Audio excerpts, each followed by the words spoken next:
Hello everyone, मैं अरुण कुमार गुप्ता आप सभी को इन्वायरमेंट पॉल्यूशन कंट्रोल के इस लेक्चर में स्वागत करता हूं। लास्ट लेक्चर में हमने देखा था सॉलिड वेस्ट के बारे में, ठीक है। Unit number 5 environment pollution in control का यूनिट नंबर 5 का 50% सिलेबस कंप्लीट हो गया है।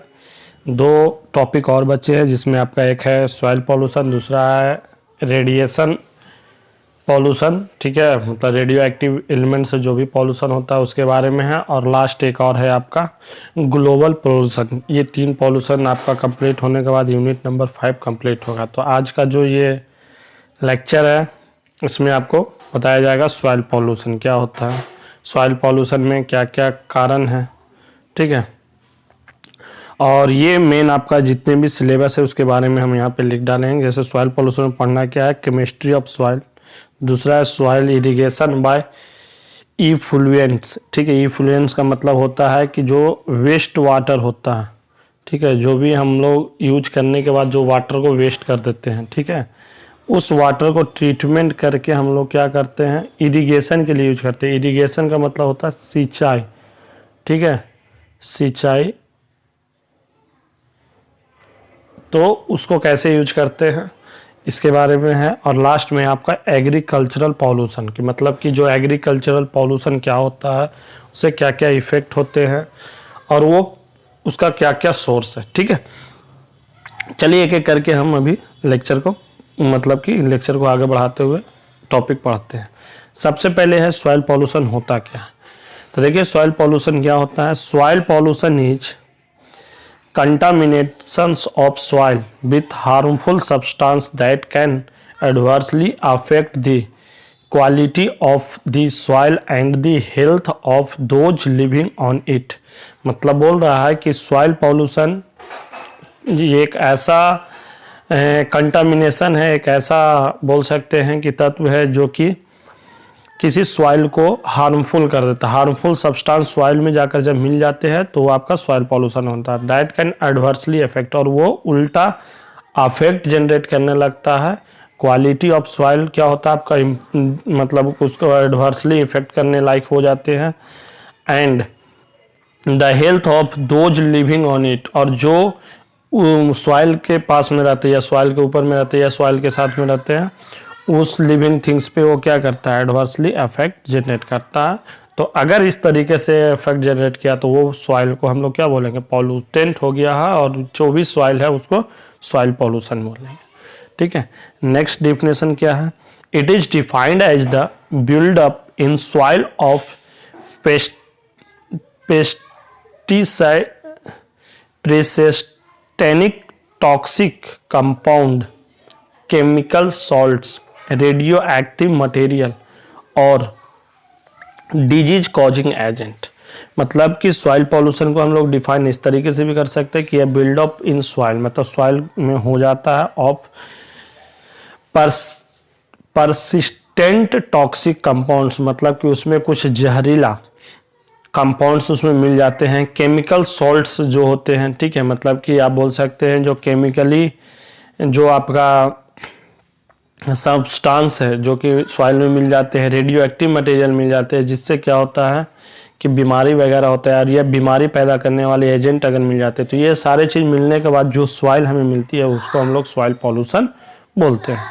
थर्ड क्या है, soil pollution mean changes physical, chemical और biological nature of soil and make it unfit for plant growth, animal and human usage.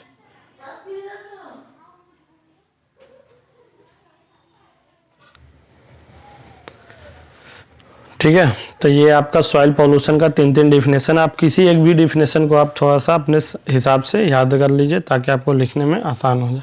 देखिए third वाला डिफिनेशन क्या बोल रहा है, soil pollution mean changes physical, chemical and biological nature of soil. मतलब कि जो सॉइल का जो नेचर है उसमें अगर कोई फिजिकल, केमिकल या बायोलॉजिकल चेंजेज आ जाती है, ठीक है, तो वैसे सॉइल को हम लोग सॉइल पॉल्यूशन कहते हैं। एंड मेक इट अनफिट, और ये क्या हो जाता है, और ये अनफिट हो जाता है प्लांट ग्रोथ के लिए, यानी कि पेड़ पौधे जो भी उसमें उगते हैं, ठीक है, उसके लिए वो अनफिट हो जाते हैं, एनिमल के लिए अनफिट हो जाते हैं, एंड ह्यूमन यूजेज, अगर मनुष्य कोई चीज़ उस सॉइल का यूज करता है तो वो उसके लिए भी क्या होते हैं, अनफिट हो जाते हैं। तो ऐसे सॉरी ऐसे पॉल्यूशन को हम लोग सॉइल पॉल्यूशन बोलते हैं। ऐसे मतलब सॉइल को सॉइल पॉल्यूशन बोलते हैं। नेक्स्ट है आपका major source of soil pollutions are pollutants like acid washed off from the atmosphere या एसिड रेन। मतलब आपका सोर्स जो है कि सॉइल पॉल्यूशन का जो कौन कौन सा सोर्स है उसके बारे में अगर बात करें तो उसमें आपका 2-3 मेजर सोर्स है। सबसे पहले क्या है आपका जो पॉल्यूटेंट्स होते हैं, लाइक आपका एसिड वाश्ड ऑफ, मतलब कि जो एसिड घुल कर आता है किससे, एटमॉस्फेयर से। एटमॉस्फेयर में बहुत सारे, जैसे कि आपका सल्फर डाइऑक्साइड है, नाइट्रोजन ऑक्साइड है। तो अगर इसके साथ अगर मान लिया कोई केमिकल या फिर कोई बारिश वर्षा का पानी आता है तो वो उसके साथ मिल जाता है और मिलकर तुमको हमारा क्या हो जाता है, एसिड वेस्ट बना लेता है। ठीक है, यानी कि एसिड बना लेता है। और एसिड रेन के रूप में अगर वो मान लिया जाए मिट्टी में मिलेगा तो वो मिट्टी को क्या कर देगा, आपको पॉल्यूटेंट कर देगा। तो इस प्रकार से भी हो सकता है। सेकेंड आपका है pesticides and herbicides spread in the field. हम लोग जो पेस्टिसाइड्स यानी कीटनाशक और हार्बिसाइड्स मतलब कि जो भी खरपतवार वगैरह के लिए डालते हैं खेतों में, वो भी हमारा क्या करता है, आपका स्प्रे करते हैं खेतों में, वो भी तुम्हारा सॉइल पॉल्यूशन का एक सोर्स है बहुत बड़ी। ठीक है, उससे भी आपका जो भी सॉइल होता है वो क्या होता है, पॉल्यूटेंट हो जाते हैं। थर्ड है आपका excessive use of artificial fertiliser. मतलब अगर ज़्यादा मात्रा में हम लोग आर्टिफिशियल फर्टिलाइजर यूज करते हैं। ज़्यादा मात्रा कहने का मतलब क्या होता है कि आजकल क्या होता है, किसान लोग ये समझते हैं कि अगर खाद ज़्यादा यूज करोगे, जो भी आपका मार्केट में खाद आता है, आर्टिफिशियल खाद आता है, फर्टिलाइजर आता है, उसको यूज करेंगे तो हमारा क्या होगा, फसल बहुत ज़्यादा हो जाएगा। लेकिन ऐसा नहीं होता है कि आपको फसल ज़्यादा होने के लिए आपको खाद की ज़्यादा ज़रूरत होती है। और उससे क्या होगा, आपका खेत का जो सॉइल का जो फर्टिलिटी रेट है या बोल सकते हो जो क्वालिटी है आपका सॉइल का, वो क्या होगा, डिहांस हो जाएगा। मतलब बोल सकते हैं कि आप वो उसमें गिरावट आएगी, उसकी गुणवत्ता खराब होते जाएगी और वो पॉल्यूटेंट होते जाएगा। सॉइल पॉल्यूशन बढ़ने का मेन कारण वो भी हो सकता है। फोर्थ है आपका soil waste like garbage, trash, building material, plastic, bottles and cans. मतलब कह रहा है यहाँ पे सॉलिड वेस्ट में, सॉलिड वेस्ट लाइक गार्बेज भी आपका एक क्या है, सोर्स है आपका सॉइल पॉल्यूशन का। जैसे कि हमारे घर से जो गार्बेज कूड़े करकट निकलते हैं, सॉलिड वेस्ट जो होते हैं, ठीक है, धूल कण वगैरह, लकड़ी उकड़ी का टुकड़ा जो होता है, ये सब चीज़ जो होते हैं, ठीक है। ट्रैश उसी प्रकार से आपका जो गार्बेज होते हैं, ट्रैश होते हैं, मतलब कि वही कचड़े के बारे में बोल रहा है।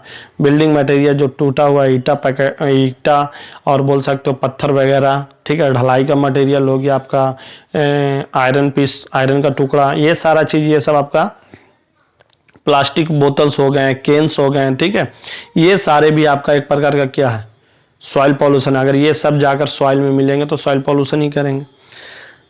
नेक्स्ट एंड लास्ट आपका क्या है, storage and disposal of radioactive waste from the power plant. जो कि पावर प्लांट से जो भी रेडियो एक्टिव वेस्ट निकलता है, ठीक है, उसको या तो कहीं पर स्टोर करके रखते हैं या फिर उसको डिस्पोज करते हैं, मतलब कि कहीं गड्ढा उड्ढा करके डालते हैं। तो ये भी आपका मेन क्या है, सोर्स है आपका सॉइल पॉल्यूशन का। ठीक है, इस तरीके से आपका यहाँ पे हमने 5 सोर्स लिखे हैं सॉइल पॉल्यूशन का, जो जो आपका इंपॉर्टेंट है वो यहाँ पे। ठीक है, इसके अलावा भी बहुत सारा कुछ हो सकता है, लेकिन ये सफिशिएंट, मोर देन सफिशिएंट है आपके एग्जाम पॉइंट ऑफ व्यू से। नेक्स्ट है आपका chemistry of soil. Chemistry of soil कहने का मतलब है कि इसका क्या बनावट है, इसमें क्या कौन सी कंपोनेंट होती है और ये किस प्रकार से वर्क करता है, यही है आपका केमिस्ट्री ऑफ सॉइल। ठीक है, तो चलिए देखते हैं कि क्या होता है सॉइल, केमिस्ट्री ऑफ सॉइल। तो soil is a mixture of inorganic और organic solid, air and water. ठीक है, जो आपका सॉइल होता है वो किसका किसका मिक्सचर होता है, इनऑर्गेनिक सॉलिड का होता है, ऑर्गेनिक सॉलिड का होता है, एयर का होता है और वाटर का होता है। सॉइल केमिस्ट्री इन्वॉल्व्स, ठीक है, ये थोड़ा सा सट गया दोनों, ये बीच में गैप होगा, involves the chemical reactions and process between these components and particularly focus on investigating the fate of contaminations and nutrients within soil। बोल रहा है यहाँ पे आपका कि सॉइल केमिस्ट्री क्या होता है। सॉइल केमिस्ट्री के अंतर्गत में आपका आता है कि ये किस किस चीज से केमिकल रिएक्शन करता है, ठीक है, और कौन कौन सी प्रोसेस है, process between these components and particular focus on investigating the fate of contamination. मतलब कि ये इसमें जो मिलने वाली जो भी कंपोनेंट्स हैं उसमें कौन कौन सी पार्टिकुलर होती है, उसकी कौन कौन सी कंपोनेंट्स होते हैं और उसकी क्या कंपोजिशन होती है, कितनी मात्रा होती है और क्या उसकी न्यूट्रिएंट्स होता है सॉइल के अंदर में, ये सारे चीज की बात करते हैं हम लोग किसमें, सॉइल केमिस्ट्री में, ठीक है। अब नेक्स्ट है आपका कि मतलब कि इसमें कौन कौन से चीज मिले हुए हैं। In general soil contains 40 to 45% in organic matter. मतलब कि बोला जाए कि अगर साधारणतः आपका सॉइल में आपका 40 से 45% क्या होता है, इनऑर्गेनिक मैटर होता है। इनऑर्गेनिक मैटर कहने का मतलब देखो दो तरह का होता है, एक ऑर्गेनिक और एक होता है इनऑर्गेनिक। ऑर्गेनिक जिसमें कि आपका कार्बन ये सब वाले जो पदार्थ होते हैं, ठीक है, लिविंग थिंग्स में जितने भी चीज पाए जाते हैं लिविंग थिंग्स ये सब ऑर्गेनिक मैटर में आ गया। इनऑर्गेनिक मैटर आपका जो भी जैसे कि कार्बन को छोड़कर, जिसमें कार्बन और ऑक्सीजन की मात्रा को छोड़कर बाकी सारा चीज होगा, ठीक है, तो उसको इनऑर्गेनिक मैटर बोलते हैं। और 5% आपका ऑर्गेनिक मैटर होते हैं और 25% वाटर एंड 25% एयर। ये इस तरीके से आपका 100% होते हैं सॉइल कंटेंट, ठीक है, मतलब सॉइल के अंदर में पाए जाते हैं। थर्ड है आपका in order to sustain plant life the proper mixture of air water minerals and organic materials is required. मतलब कि बोल रहा है कि अगर मान लिया प्लांट लाइफ को सस्टेन करना है सॉइल में तो उसके लिए उसको प्रॉपर मिक्सचर चाहिए, किस किस चीज का, वाटर का, एयर का, मिनरल्स का एंड ऑर्गेनिक मटेरियल का, ठीक है। Hume's the organic materials in soil is composed of microorganism dead and alive and decaying plant। जो आपका ऑर्गेनिक उसमें से आपका ह्यूम्स का मतलब उसमें से आपका जो ऑर्गेनिक मटेरियल है सॉइल के अंदर में वो किस तरीके से मिले होते हैं, वो माइक्रो ऑर्गेनिज्म के रूप में होते हैं। और वो माइक्रो ऑर्गेनिज्म ये तो जिंदा होते हैं, ये तो मरे होते हैं, दोनों तरह के माइक्रो ऑर्गेनिज्म जो भी सॉइल के अंदर में मिले होते हैं, बहुत छोटे छोटे आपके कीड़े मकोड़े ये सारे चीज होते हैं, उसी को हम लोग ऑर्गेनिक मटेरियल बोलते हैं। एंड डिकेइंग प्लांट, या फिर उस प्रकार से जैसे कि जो सड़े गले आपका प्लांट होते हैं उसका मटेरियल को भी उसमें अगर मिले होते हैं तो उसको भी हम लोग ऑर्गेनिक प्लांट्स ही बोलते हैं, ऑर्गेनिक मटेरियल ही बोलते हैं, ठीक है। तो इस तरीके से आपका केमिस्ट्री ऑफ सॉलिड्स है, मतलब कि जो भी आपके सिलेबस के अनुसार अगर सॉइल की केमिस्ट्री की बात किया जाए तो ये सारे चीज होते हैं। नेक्स्ट है आपका टॉपिक के हिसाब से सॉइल इरिगेशन बाय इन्फ्लुएंस। जो इन्फ्लुएंट लिखा हुआ है, इन्फ्लुएंट का मतलब होता है आपका वेस्ट वाटर। वेस्ट वाटर कहने का मतलब कि जो वाटर को हम लोग एक बार यूज कर लिए, जैसे कि हम लोग उसको स्नान किए, मतलब नहाने में जो यूज किया, बाथरूम में यूज किया, और उसके बाद वो पानी जो निकल गई तो वो वेस्ट वाटर हो गया। वो वेस्ट वाटर को ऐसा तो नहीं कि उससे सिंचाई नहीं किया जा सकता, हम लोग तो गाँव में डायरेक्ट उसको सिंचाई के पर्पस में यूज कर सकते हैं, ठीक है। तो उसी तरीके से वेस्ट वाटर को हम लोग क्या करते हैं, डायरेक्ट इरिगेशन के लिए नहीं, क्योंकि उसमें हो सकता है आपका कुछ केमिकल जैसे शैम्पू साबुन ये सब जो भी कंपोनेंट्स है वो मिल गए हैं, तो उसको क्या करेंगे, उसको फिल्ट्रेशन करेंगे या फिर ट्रीटमेंट करके उसको हम लोग इरिगेशन के लिए भेज देते हैं, मतलब सिंचाई के लिए यूज कर सकते हैं। तो उससे हमारा क्या होता है, दो काम हो जाती है, एक तो सिंचाई भी हो जाती है और हमारा ये होता है कि जो भी हम वाटर का यूज किए हैं तो उसमें जो इम्प्योरिटीज वगैरह मिला दी हैं उसको वो क्या करता है, फिल्टर करके अलग कर देता है। चलिए तो देखते हैं एक एक करके इसमें कि कैसे हम लोग इरिगेशन में यूज करते हैं सॉइल का। वेन एवर, मतलब वेन एवर है, यहाँ पे थोड़ा ये मिस्टेक हो गया, एवर है। वेन एवर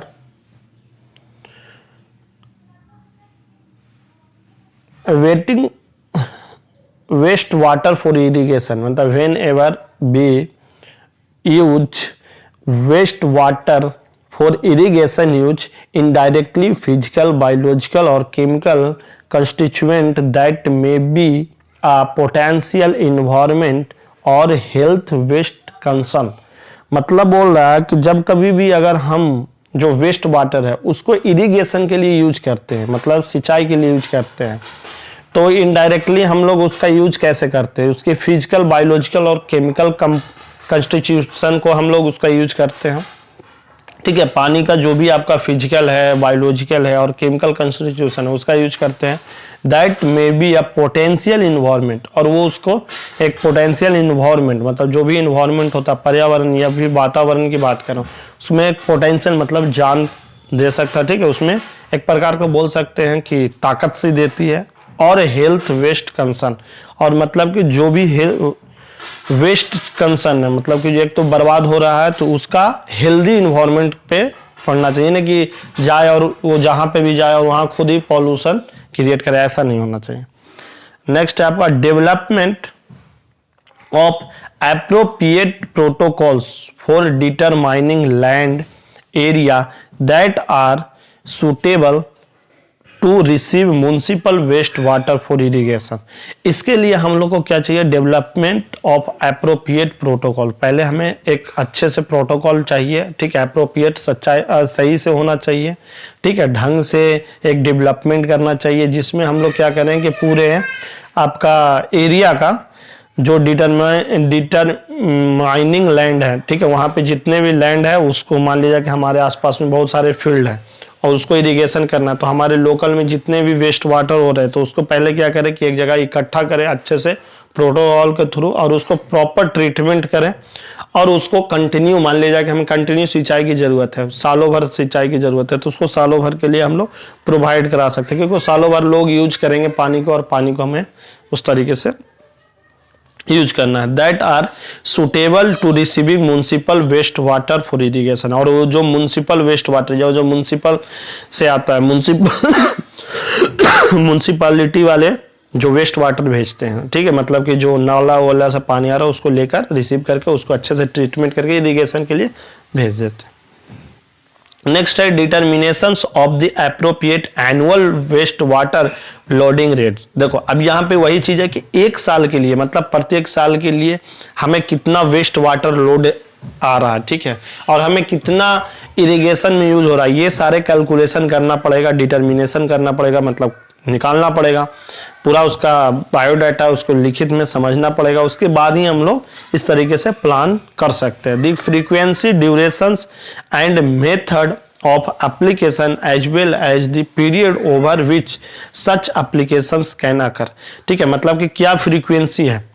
हम मान लीजिए कि ठंडी के टाइम में पानी कम यूज कर रहे हैं लोग, लेकिन हमें इरिगेशन करना है तो इरिगेशन के में हमें पानी की बहुत ज़्यादा ज़रूरत होती है, तो अब हम लोग कैसे फुलफिल करेंगे। तो इस तरीके जो फ्रीक्वेंसी है ड्यूरेशन का, ठीक है, मतलब ड्यूरेशन टू ड्यूरेशन, शादी ब्याह टाइम होता है तो उस समय ज़्यादा पानी यूज होती है, तो उस समय हमें बहुत ज़्यादा वेस्ट वाटर मिलेगा, तो उस समय क्या करेंगे, उस समय खेत में ज़्यादा पानी की ज़रूरत नहीं है, तो फिर हमें एक प्रॉपर अपना प्लानिंग करना पड़ेगा, ठीक है, तभी उसकी एप्लीकेशन पे हम लोग कुछ काम कर सकते हैं। ठीक है, कुछ पीरियड में आपको बहुत ज़्यादा पानी मिलेगा, म्युनिसिपैलिटी वेस्ट आएगा, कुछ में बहुत कम आएगा, तो फिर हम लोग कैसे सिंचाई कर सकते हैं। ठीक है, तो इस तरीके से कुछ समस्याएं हैं, तो उस सारे को आपको डिटरमाइन करके कुछ काम करना पड़ेगा।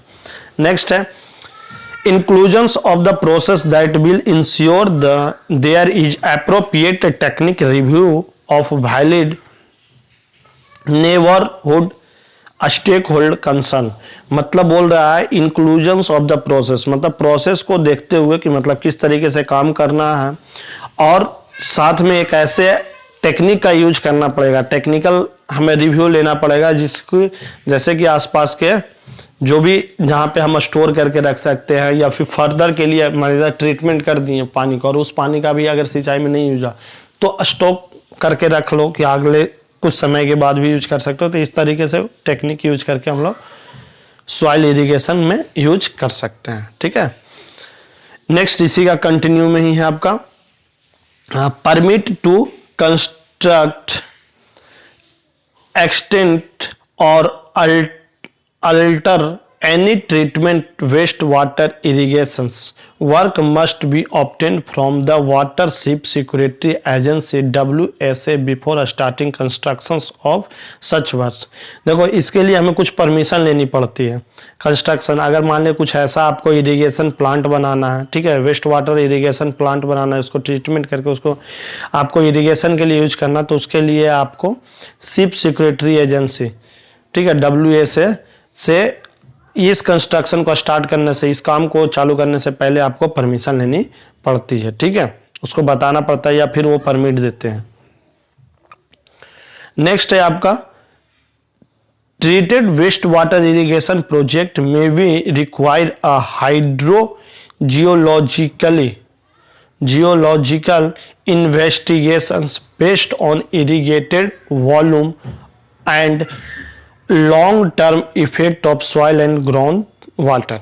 ठीक है, इससे क्या फायदा है आपका treatment waste water irrigation project से, कि आपको एक तो ये हाइड्रोजियोलॉजिकली, हाइड्रो का मतलब तुम्हारा जल होता है, जियो का मतलब धरती होता है, यानी कि धरती से जो पानी निकल रहा था या फिर धरती में जो पानी, यानी कि अर्थ पे जो पानी का जो लेयर है उसको मेंटेन करने में ये हमें साथ देगा। ठीक है, साथ में ये क्या कर रहा है कि ये हमें इरिगेशन वॉल्यूम, और ये हमें ये भी बताता है कि हमें कितनी वॉल्यूम की जरूरत है। वॉल्यूम का मतलब कितनी अमाउंट की जरूरत है आपका पानी का, ठीक है, किसी भी पार्टिकुलर एरिया में इरिगेशन करने के लिए।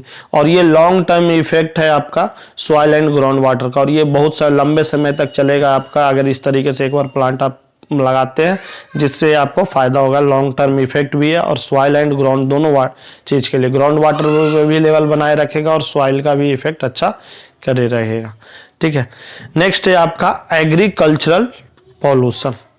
ठीक है, हम कंटिन्यू इसी में आपका एग्रीकल्चरल पॉल्यूशन वाला भी कंटिन्यू कवर करने का कोशिश कर रहे हैं। ठीक है, तो एग्रीकल्चरल पॉल्यूशन क्या होता है, देखो सबसे पहले बेसिक समझ लो दिमाग में कि क्या होता है एग्रीकल्चरल पॉल्यूशन। यानी कि जो भी पॉल्यूशन आपका एग्रीकल्चरल के थ्रू आता है, एग्रीकल्चर मतलब कि जो हमारे खेती करने के बाद जो भी आता है, जैसे बहुत सारे रेस्टिव होते हैं, ठीक है, जैसे पुआल वगैरह हो गए हैं। ठीक है, अभी क्या कर रहे हैं वो सब पंजाब वाले किसान लोग क्या करते हैं, जला देते हैं अपने जैसे गेहूं का डट्टी वगैरह को, या फिर हार्वेस्टर चलाओगे तो आधा फसल तो काट लिया जाता है, उसके अंदर में जो भी रेस्ट मतलब बोल सकते हैं खरपतवार है वहीं खेत में छोड़ दिया जाता है, तो उस प्रकार से वो पॉल्यूशन क्रिएट करता है। ठीक है, इसके अलावा भी बहुत सारे आपका पॉल्यूशन क्रिएट करने वाला एजेंट होते हैं, जिससे को हम लोग एग्रीकल्चरल पॉल्यूशन के अंतर्गत में पढ़ते हैं। चलिए एक एक करके देखते हैं कि एग्रीकल्चरल पॉल्यूशन क्या है। आपका फर्स्ट फर्टिलाइजर वगैरह यूज भी आपका एग्रीकल्चरल पॉल्यूशन के अंतर्गत में ही आ जाता है।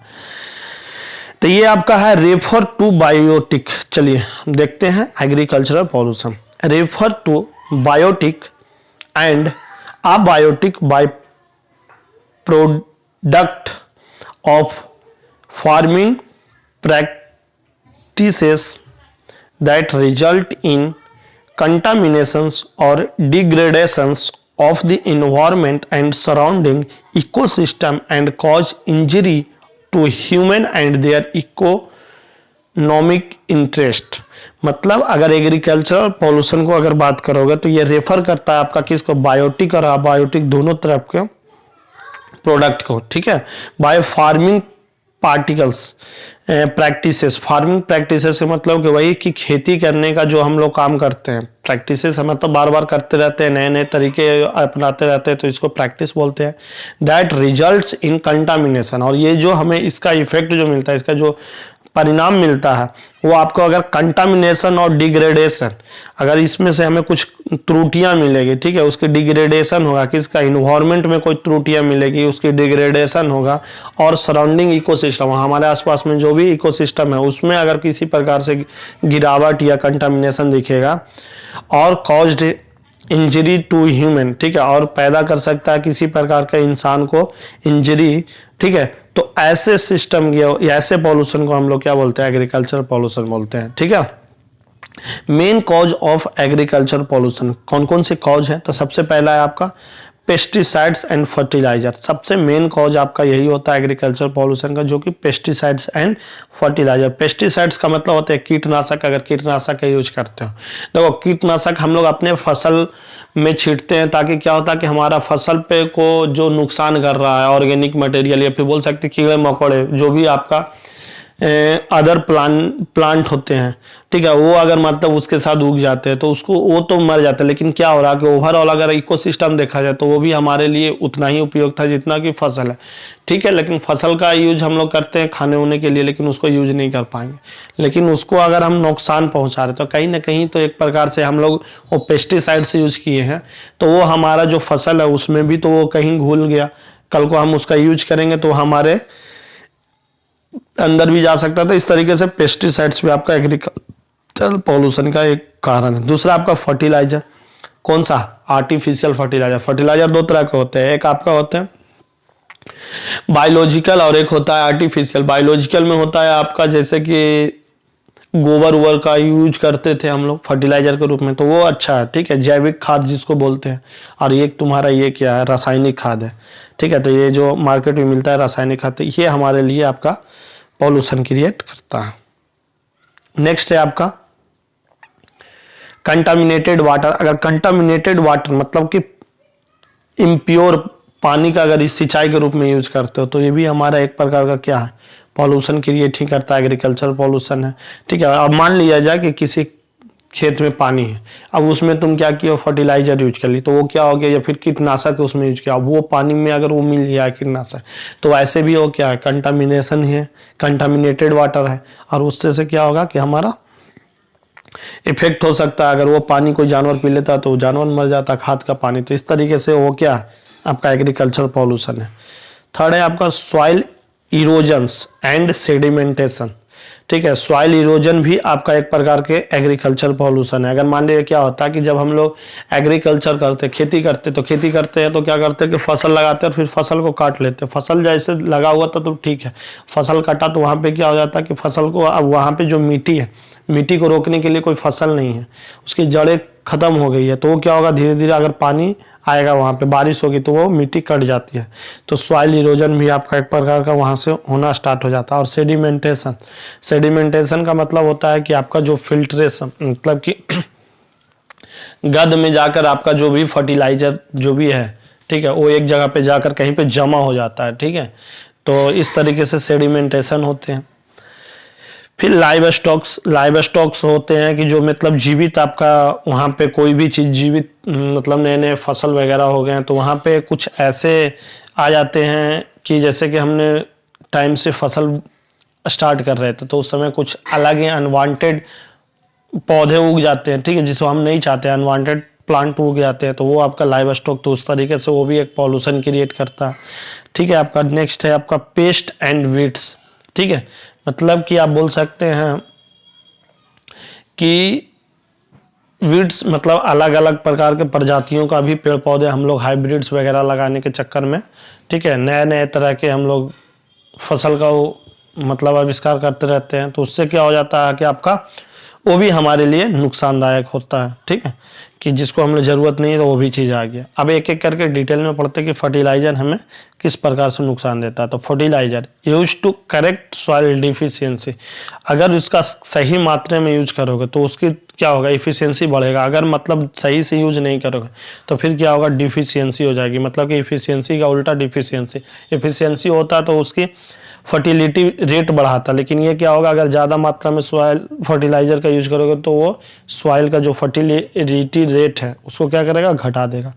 नेक्स्ट है आपका necessary nutrients like nitrogen, phosphorus, potassium, calcium, magnesium and many more are obtained from fertilizer।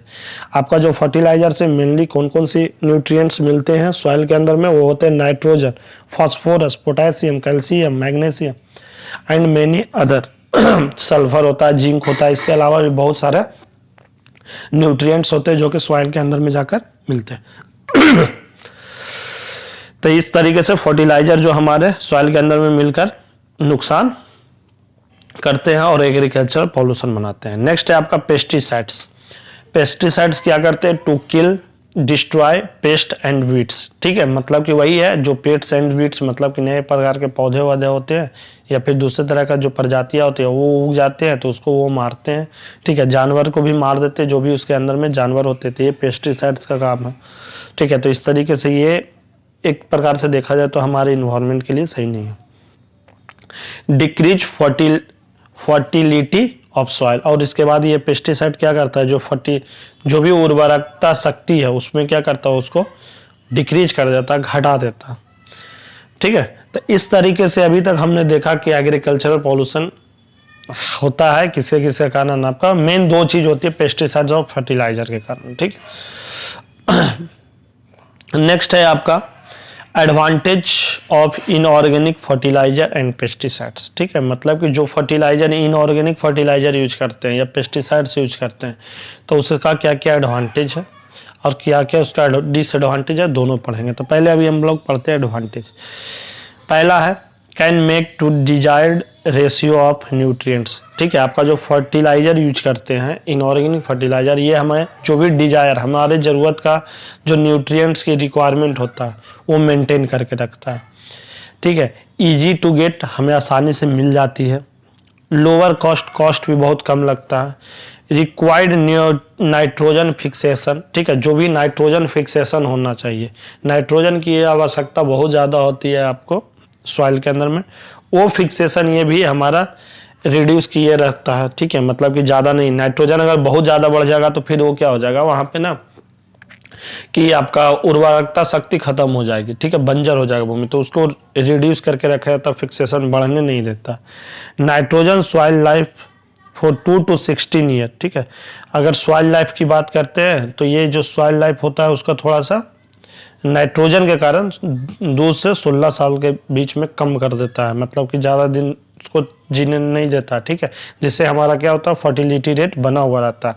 और ये फर्टिलाइजर के कारण ही हम लोग बहुत जल्दी मतलब कि साइक्लिक में चेंज करते जाते हैं, एक साल में 2 से 3 फसल उपजा पाते हैं एक ही मिट्टी में, नहीं तो पहले ऐसे नहीं होता था, एक आध फसल लगाएं उसके बाद छोड़ देते थे खेतों को, नाइट्रोजन फिक्सेशन हो जाती थी, फिर उसको छोड़ देते थे तो फिर वो क्या होता था नाइट्रोजन उसमें घट जाती थी, तब उसके बाद फिर दूसरी फसल लगाते थे, ठीक है, लेकिन फर्टिलाइजर यूज करने से ऐसा नहीं होता, ठीक है। नेक्स्ट है आपका डिस्ट्रॉय हैबिटेट्स थ्रेड्स स्पेसीज, ठीक है, और ये क्या कर रहा है एक प्रकार का आपका जो एक हैबिटेट्स बना हुआ है, ठीक है, उसको क्या करता है ये डिस्ट्रॉय कर देता है, खत्म कर देता है, कि जैसे कि कीड़े मकोड़े वहाँ पे अगर नहीं कुछ करोगे, कोई फसल नहीं लगाओगे, कोई उर्वरक कोई पेस्टिसाइड्स नहीं डालोगे तो क्या होगा वहाँ पे एक अपना हैबिटेट्स बना लेगा, तो उसको और यह वहाँ पे कुछ ऐसे स्पेसीज मतलब ऐसे कीड़े मकोड़े हो जाएंगे जो कि हमारे लिए नुकसान है, तो उसको पेस्टिसाइड्स वगैरह डालकर क्या करते हैं मार देते हैं।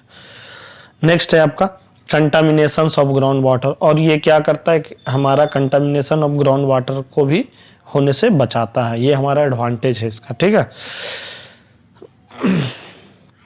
नेक्स्ट है डिसएडवांटेज ऑफ इनऑर्गेनिक फर्टिलाइजर, ठीक है, मतलब क्या क्या इसका डिसएडवांटेज है उसके बारे में।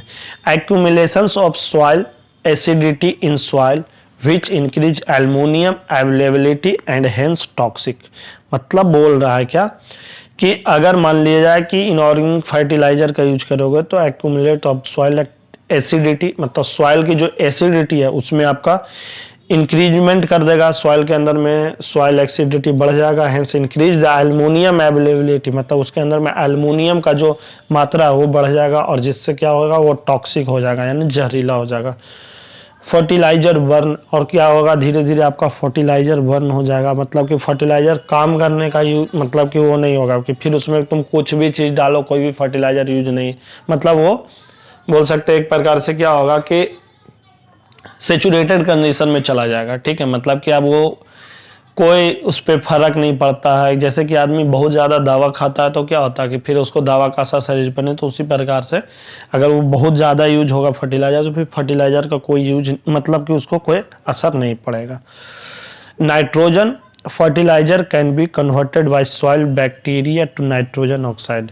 नाइट्रोजन फर्टिलाइजर का यूज करके हम लोग सॉइल बैक्टीरिया, जो भी हमारे अंदर में मिट्टी के अंदर में बैक्टीरिया है, उसको नाइट्रोजन ऑक्साइड में कन्वर्ट कर देते हैं। A greenhouse gases which also cause acid rain. और ये क्या करता है, नाइट्रोजन ऑक्साइड में कन्वर्ट करता है। और ये नाइट्रोजन ऑक्साइड एक प्रकार का क्या आपका ग्रीन हाउस गैसेस है, जो कि आपका एसिड रेन में योगदान देता है। तो इस तरीके से ये हमारा नाइट्रोजन जो फर्टिलाइजर है वो हमारे लिए बोल सकते हैं एक प्रकार से कि खतरनाक चीज है। ठीक है, मतलब कि उतना भी नुकसान ज्यादा नहीं है, लेकिन हाँ उसका लिमिट में यूज होना चाहिए। ज्यादा लिमिट क्रॉस करोगे तो फिर आपका डिसएडवांटेज है।